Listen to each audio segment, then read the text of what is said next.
So they took to their heels, and there was an upshot. It's going to be my only joke for probably ever. What a translation. Regardless, glory to Jesus Christ.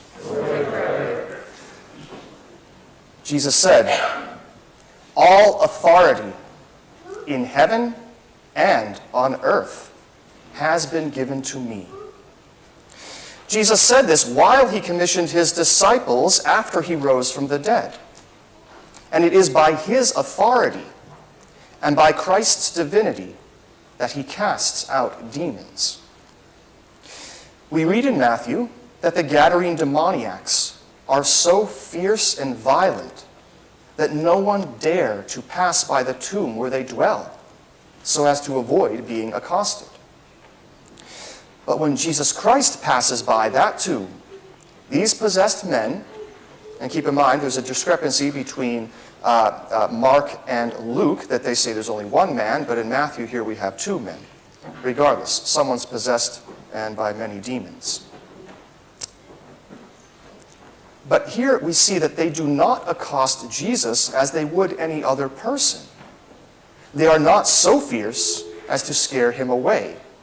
And there is no mention that these possessed men are being violent.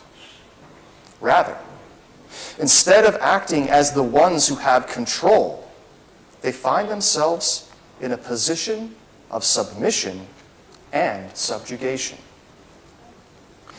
The demons have authority and power to accost mere human beings, but they have no such power over Jesus. Instead of hurling insults and commands, these demons, speaking through these men, find themselves asking a question, as a servant would ask a question of his master. "What have you to do with us, O Son of God? Have you come to torment us before the time?" These demons are no longer the aggressor or the bully, but are now submitting themselves to Christ's power and authority even before he speaks to them. One way the demons show their submission is that they acknowledge they are in a position to, quote, be dealt with. They know that they are about to be handled, so to speak, because of their phrasing, "What have you to do with us?" Meaning that the one they are now speaking to has the power and authority to do something to them. And why does Jesus have this power? The demons answer this question by addressing Jesus by his name. They address him as the Son of God. The demons know this to be true because they personally rejected the Trinity and they became everything that is opposite of it. Because as demons, they are fallen angels. God did not create evil, but gave all angels and later all of creation free will to choose for themselves. Because true love does not mandate or require, but it invites. It allows for personal autonomy. But before the creation of time and the universe, Satan and a third of the angels used their free will to reject God's glory and his love. As angels, they are pure spirit. They do not have the limitations of our flesh and our human minds and the limitation of time having to actually learn something. They have full knowledge of the reality of existence, and in that full knowledge, they willfully chose once and for all of eternity to reject God and all of his goodness and love. These demons know that Jesus Christ as the Son of God, because they knew him in heaven. They personally rejected him while they were in heaven, before they were cast into their self-made darkness. The demon's second question to Jesus further sheds light on their rejection of God. They ask if Jesus has come to torment them.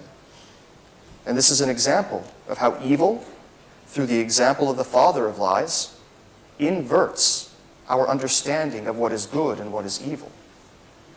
The demons dwelled in the torment of hell So much torment that they gain relief from it by possessing humans or any other beings. This is why they ask Jesus not to send them directly back into hell, but that they send them instead into the herd of swine.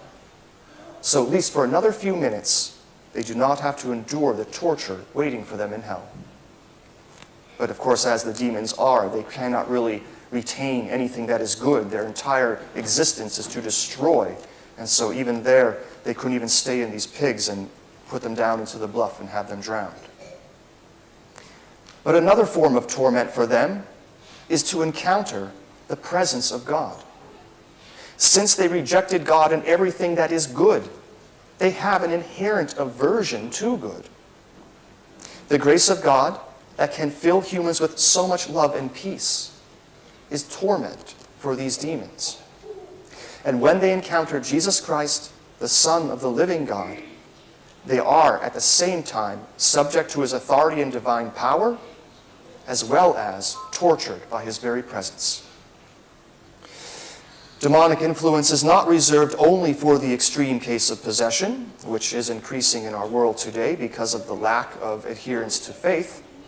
But there are many other forms of evil influence, such as vexation, obsession, infestation, and then we have the normal, everyday temptations to sin, which affect each of us from time to time. This is where our spiritual battle is. This is for us to wage a spiritual warfare, to fight against these demonic influences that affect each of us. Jesus Christ is the ultimate power and authority that has conquered Satan and the power of death. Our weapon against these forces is therefore ultimate humility, to humble and align ourselves to Christ, to be one with his body, the church. Prayer, immersing ourselves in Holy Scripture, embarking on a path of virtue in our lives, and frequent reception of the sacraments, especially properly receiving the body and blood of Christ, is not just a defense, but it is also our offense against the powers of the devil and his fallen angels. Christ has already conquered sin and death, but it is our free will choice to accept that salvation and live in the grace of God. Glory to Jesus Christ. Glory to God.